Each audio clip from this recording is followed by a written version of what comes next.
নমস্কাৰ, মই পৰশ নতুন এটি ভিডিঅ'লৈ স্বাগতম জনাইছোঁ। আৰু আজি নিজৰ গাঁৱত আছোঁ। এইখিনিতে এটা কবিতা মনত পৰিছে। সৰুতে আচলতে কবিতাটো মই লিখিছিলোঁ। অ' মোৰ চেৱাগুৰি গাঁও উপজি তোমাকে পাওঁ, 5 বছৰতে মাৰ হাতত ধৰি MV স্কুললৈ যাওঁ। সেই 5 বছৰত MV স্কুললৈ যোৱা দিন ধৰি আজিলৈকে গাঁওখনৰ কাৰণে আচলতে একো কৰিব পৰা নাই, আৰু চাগে ভৱিষ্যতলৈ সিমানকণ কৰিব নোৱাৰিম।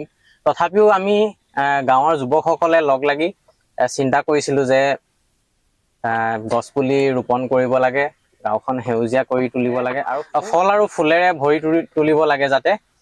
আৰু যিহেতু গোলকীয় উষ্ণতা বৃদ্ধি পাই গৈ আছে, আমি হ্ৰাস কৰিব লাগিব, গৰমৰ পৰা পৰিত্ৰাণ পাব লাগিব।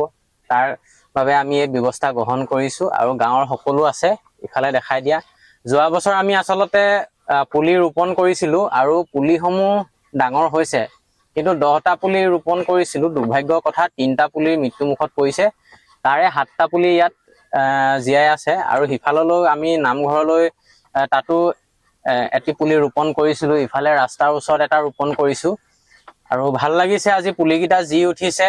আৰু বেৰাবোৰ আমি সকলোৱে আচলতে ডাঙৰ কৰি দিছোঁ, সকলো লাগি আছে। এইফালে নৱদা আছে। যোৱাবাৰ আপোনালোকে ভিডিঅ'ত দেখিছিলে, নৱদা প্ৰত্যেকটো আচলতে কামতে লাগি আছে গছ পুলি ৰোপণ কৰোঁতে। গাঁৱৰ জ্যেষ্ঠ ব্যক্তি আছে, তেখেতো আমাৰ লগত যোগদান কৰিছে। যিহেতু যুৱকসকলে ইমান ধুনীয়া এটা পদক্ষেপ লৈছে, সকলোৱে সহায় সহযোগিতা আগবঢ়াইছে, সেইবাবে দুআষাৰ আপুনিও ক'ব। মইনো কি ক'ম, আমি যিটো কাম কৰিব লাগে শুদ্ধকৈ কৰিব লাগে, আৰু যি কৰিছোঁ সেইটো সকলো ভালৰ কাৰণে হ'ব লাগে। গতিকে আমি ইয়াত এতিয়া ৰ'দৰ তাপত কিবা এটা আমাৰ ছায়া লাগে বা ছাতি লাগে, তাত আমি এই য'ত চেয়াৰ আছে এই চেয়াৰৰ কিনাৰে কিনাৰে অকণমান ছাঁৰ ব্যৱস্থা কৰিছোঁ, তাৰমানে ছাতিৰ ব্যৱস্থা কৰিছোঁ। সেইটো কাৰণে ইয়াত কি ক'ম, যুৱকসকলে যিটো উদ্যোগ লৈছে তাৰ প্ৰতি মই সন্তুষ্ট হৈছোঁ, আৰু তেখেতলোকক মই শুভেচ্ছা জ্ঞাপন কৰিছোঁ। আৰু আগলৈকো যাতে আমি এই অনুষ্ঠান কৰি যাব পাৰোঁ, তাৰ কাৰণে মই সকলো যুৱকসকললৈ আহ্বান জনাইছোঁ। এই মোৰ কাম্য। হয়, ভাল লাগিছে, সকলোৱে ইমানখিনি সহায় কৰিছে। আৰু যিহেতু গৰমটো দিনে দিনে বাঢ়ি বাঢ়ি গৈ আছে, সেইবাবে আমি এই ব্যৱস্থা গ্ৰহণ কৰিছোঁ। আৰু অনাগত দিনত গছপুলি ৰোপণ কৰিবলৈ আমি চেষ্টা কৰিম যিমান পাৰোঁ। 2025 বৰ্ষত যিহেতু 250টা পুলি ৰোপণ কৰিবলৈ সক্ষম হৈছিলোঁ, এইবাৰ আমাক বন বিভাগে যথেষ্ট সঁহাৰি আগবঢ়াইছে। তেওঁলোকে পুলি যোগান ধৰিছে আমাক, মাত্ৰ আমি ৰোপণ কৰিলেই হ'ব। সেইবাবে মই গোলাঘাট বন বিভাগক বহুত বেছি ধন্যবাদ জনাইছোঁ।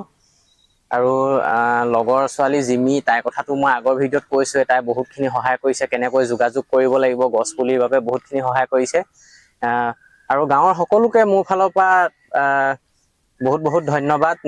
সকলোৱে, যিহেতু ইয়াত কাৰো স্বাৰ্থ নাই, আৰু আমাৰ যিহেতু গাঁওখন আমি সেউজীয়া কৰি তুলিব লাগে আৰু ফুলেৰে ভৰাই তুলিব লাগে। আমি পাছলৈও পৰিকল্পনা কৰিছোঁ যাতে ইয়াত ফটো মাৰিবৰ বাবে পিছত মানুহ ইয়াত গোট খায়, আৰু ফুলেৰে যাতে পৰিৱেশটো আচলতে সুন্দৰ হৈ পৰে। লগতে আমাৰ যিহেতু প্ৰাকৃতিক ভাৰসাম্যতাটো ৰক্ষা কৰি চলিব লাগিব, তাৰ প্ৰতি লক্ষ্য ৰাখি গছপুলি আমি ৰোপণ কৰিবই লাগিব। আশা কৰোঁ আপোনালোকে প্ৰত্যেকেই নিজৰ উপজা দিনত হ'লেও 2টাকৈ গছপুলি ৰোপণ কৰিব। আৰু এই ভিডিঅ'সমূহ প্ৰস্তুত কৰি আছোঁ এইবাবেই, যাতে কণমানিসকলে দেখি উৎসাহিত হয়, মাক দেউতাকসকলে ভিডিঅ'সমূহ দেখুৱাই ভৱিষ্যতলৈ যাতে আমি অসমখন সেউজীয়া কৰি তুলিব পাৰোঁ আৰু গৰম কমিব লাগে। সকলোৱে আচলতে এনেকৈ লাগি পিনি কৰিলে আচলতে ভাল লাগে, আৰু সকলোৱে সহায় সহযোগিতা আগবঢ়াইছে। ভামন্দা আছে এইফালে। কেনেকুৱা লাগিছে গছপুলি ৰোপণ কৰি? মজা লাগিছে দেই, ভাল লাগিছে ন? মজা লাগিছে। আগলৈ আমি গছপুলি ৰোপণ কৰিম, নিশ্চয় ভাল লাগিব। আৰু এইফালে হৈছে আমাৰ গাঁৱৰ চেৱাগুৰি খেলপথাৰ। আপোনালোকক মই দেখাবলৈ চেষ্টা কৰিছোঁ, কিমান যে সুন্দৰ লাগিব। এইফালেও আমি গছপুলি ৰোপণ কৰিবলৈ চেষ্টা কৰিম। পাছত পৰিকল্পনা কৰা হৈছে, ভৱিষ্যতলৈ আমি গছপুলি ইয়াতো লগাবলৈ চেষ্টা কৰিম। আৰু এইফালে আমাৰ আছে নৱদা দুআষাৰ কৈ দিয়া, কেনেকুৱা লাগিছে আজি গছপুলি ৰোপণ কৰি? নমস্কাৰ। আমি সকলোৱে মিলি ভাবিলোঁ, আগত গছপুলিবিলাক ৰুইছিলোঁ আমি, তাকে ভাবিলোঁ আমি ঘোঁৰাবোৰ অলপ আহল বহলকৈ দি দিওঁ, যাতে গৰু ছাগলীয়ে অনিষ্ট কৰিব নোৱাৰে। গাঁওখনৰ যি পৰিৱেশ আগতকৈ বহুত সুন্দৰ হ'ল, গতিকে ভাবিলোঁ আমি গাঁওখন আৰু অতি ধুনীয়া কৰিবলৈ চেষ্টা কৰোঁ। গতিকে আমি সকলোৱে কথা পাতিলোঁ, ভাল লাগিলে। এইদৰে হাতে কামে ধৰিলোঁ। আচলতে ভাবিলে একো কথা নহয়, অকল ভাবিলে নহ'ব, আমি কৰিব লাগিব।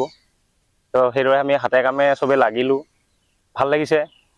বাকী ভাইটিসকলৰো দাদাকেইজনো আমি সহায় সহযোগ পাইছোঁ। গতিকে গাঁওখন আমি আৰু ধুনীয়া কৰি ৰাখিব লাগিব। প্ৰথমে আমি গাঁৱতে লৈছোঁ, পিছত আমি লাহে ধীৰে আৰু আগলৈ বাহিৰত লগাবলৈ চেষ্টা কৰিম। আৰু আমি গছপুলি যেতিয়াৰ পৰা ৰোপণ কৰি আছোঁ ওতঃপ্ৰোতভাৱে জড়িত হৈ আছে। এফালে চমৰদা আছে, কেনেকুৱা লাগিছে চমৰদা, দুআষাৰ ক'ব। নমস্কাৰ, ভাল লাগিছে গছপুলি ৰুবলৈ পাই নথৈ আনন্দিত মানে কি আৰু গছপুলিটো কেলৈ লাগে সকলোৱে জানেই, পৰশেও কৈছে আগতীয়াকৈ কিহৰ কাৰণে প্ৰয়োজন। এতিয়া ৰ'দৰ প্ৰকোপ যিটো বাঢ়িছে, মাজে মাজে এটা গছপুলি আমাৰ প্ৰায় নাইকিয়া হৈ গৈছে। সেইটো উপলক্ষে আমি জীয়াবৰ কাৰণেও এই ফিল্ডখন আছে আমাৰ ওচৰতে গাঁৱৰ, জীয়াবৰ কাৰণেও ছাঁহৰ কাৰণেও আপোনাৰ গছপুলিকেইটা ৰোৱা হৈছে। আৰু সৌন্দৰ্যৰ কাৰণেও হ'ব, ৰাধাচূড়া আছে, কৃষ্ণচূড়া আছে, আৰু নাহৰ আছে। নাহৰটো আছে বাৰু বৰ্তমান। খালি আমি আমলখি এটা ৰুইছিলোঁ, আমলখিটো মৰি গ'ল, সেইটো মানে অলপ বেয়া লাগি আছে। অলপ ব্যস্ত থাকিবৰ কাৰণে আমি থকাত গুৰুত্ব অকণমান কমিলে, সেইকাৰণে ইয়াক বচাব নোৱাৰিলোঁ। সেইকাৰণে পাৰে এইকেইটা আমি এতিয়া ঠিক কৰি আছোঁ, যাতে ভালকৈ ডাঙৰ হওক। সকলো নৱপ্ৰজন্ম আহি ইয়াত জিৰণি লওক, উপভোগ কৰক, আৰু সিহঁতেও শিকক। ইমানেই আৰু। এইফালে আছে আমাৰ বিমান দা, গছপুলিত আমাৰ সহায় কৰি আছে। কেনেকুৱা লাগিছে অনুভৱ জনাবা। অনুভৱটো বৰ্তমান ভালেই বাৰু। মানে গছপুলি আমি ৰুব লাগে, যাতে এতিয়া গৰম দিন আহিছে, গৰম দিনত যাতে আমি ছাঁহত ৰ'ব পাৰোঁ।